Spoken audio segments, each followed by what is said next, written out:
Уявіть булку, яка на смак як улюблений батончик Баунті. Ніжне шоколадне тісто, а всередині соковита кокосова начинка. Дивіться відео від початку і до кінця, щоб повторити цей райський десерт. Поїхали! Спочатку приготуємо опару, щоб перевірити активність дріжджів. У велику миску вливаємо 200 мл теплого молока приблизно 35 градусів. Якщо воно буде занадто гаряче, дріжджі загинуть. Додаємо 13 г свіжих дріжджів. Щоб вони легше розчинилися, просто розкришуємо їх у тепле молоко. Живі дріжджі можна замінити сухими, але їх потрібно менше, а саме 5 г. Тепер перемішуємо вінчиком до повного розчинення дріжджів.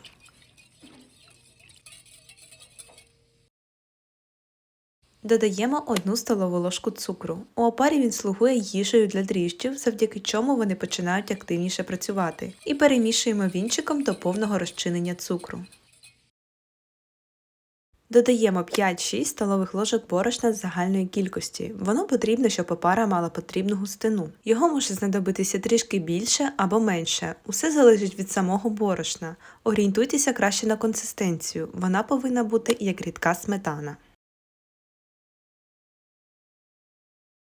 Накриваємо миску харчовою плівкою, щоб опара мала теплий стабільний мікроклімат.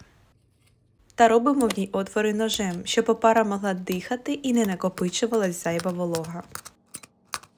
Залишаємо опару на 15 хвилин у теплому місці без протягів. Якщо все гаразд, вона повинна збільшитися вдвічі і стати повітряною та пухкою. Це ознака того, що дріжджі активні. Як бачите, дріжджі в мене активні, тому тепер можна додавати інші інгредієнти, але спочатку добре перемішуємо опару, щоб наситити її киснем. Тепер додаємо 125 г йогурту кімнатної температури. Його можна замінити на кефір, рідку сметану, ряженку або навіть молоко з лимонним соком. Напишіть в коментарях, якщо потрібні пропорції. Ще додаємо 2-3 столові ложки цукру. Орієнтуйтеся на те, наскільки солодким ви хочете зробити тісто. І не забудьте про дрібку солі для балансу смаку. Вливаємо 100 мл соняшникової олії без запаху. Вона робить тісто більш м'яким, еластичним і ніжним. Та перемішуємо до повного об'єднання всіх інгредієнтів, щоб маса стала однорідною і готовою для додавання сухих продуктів.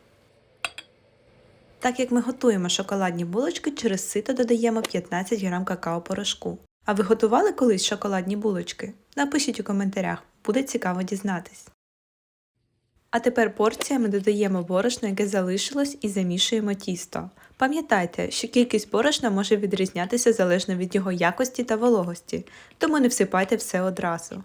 А орієнтуйтеся на консистенцію. Тісто повинно бути м'яким, еластичним і злегка липнути до рук.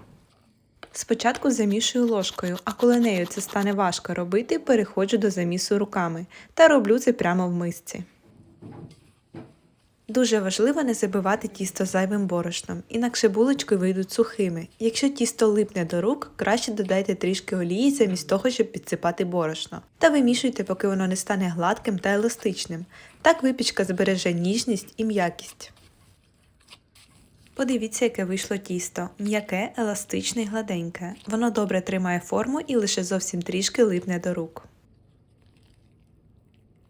Миску, в якій буде підніматися тісто, змащуємо олією, щоб воно не прилипло до стінок і легко відділялося після вистоювання.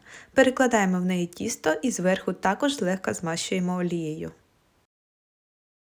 Накриваємо миску харчовою плівкою з отворами та залишаємо підніматись в теплому місці без протягів 1 годину. Тільки подивіться, яке стало тісто. Воно сильно збільшилось в об'ємі та заповнило всю миску. Стало м'яким, ніжним і повітряним. Якщо за цей час у вас тісто не встигло б так піднятись, залиште його ще на 30 хвилин. Тісто потрібно добре обм'яти спочатку прямо в мисці, щоб видалити зайве повітря і вирівняти масу. Потім перекладаємо його на стіл і продовжуємо вимішувати, щоб воно стало ще більш еластичним, гладким і слухняним. Далі надаємо тісто зручну форму, щоб його було легко поділити на порції. Я буду ділити його на 15 частин по приблизно 60 г кожна. Тепер беремо один шматочок тіста і формуємо з нього гладку кульку. Та повторюємо так зі всіма шматочками тіста.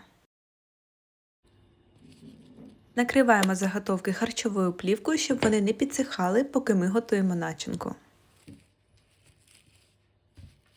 У глибоку миску всипаємо 180 г кокосової стружки та поступово невеликими порціями додаємо 380 г згущеного молока. Добре перемішуємо після кожного додавання.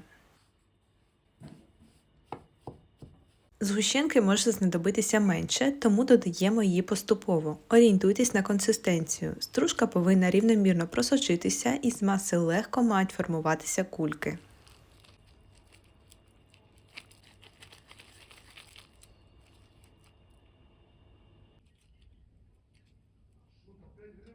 Якщо ви любите, коли в булочці небагато начинки, можете сміло зменшувати кількість інгредієнтів, бо з цієї порції вийде щедро їх нафарширувати.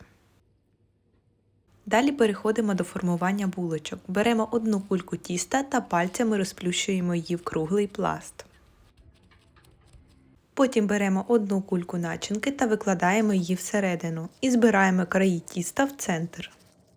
Тепер добре защіпуємо краї тіста, щоб булочка тримала форму під час випікання. Потім прокочуємо її в долонях, надаючи круглий вигляд, і викладаємо у форму для випікання. Повторюємо так зі всіма булочками.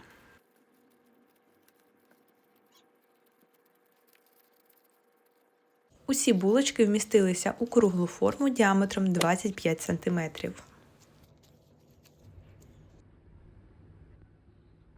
Перед випіканням накриваємо булочки рушником і залишаємо їх відпочити на 15 хвилин. За цей час вони збільшились в об'ємі, тепер ставимо їх випікатись в розігріту духовку до 180 градусів на 25 хвилин. Режим верх-низ без конвекції. Булочки спеклись, даємо їм трохи охолонути перед прикрашанням. Прикрашати будемо молочним шоколадом, знадобиться близько 50 г. Поміщаємо його в кондитерський мішечок і добре закручуємо, щоб всередину не потрапила вода.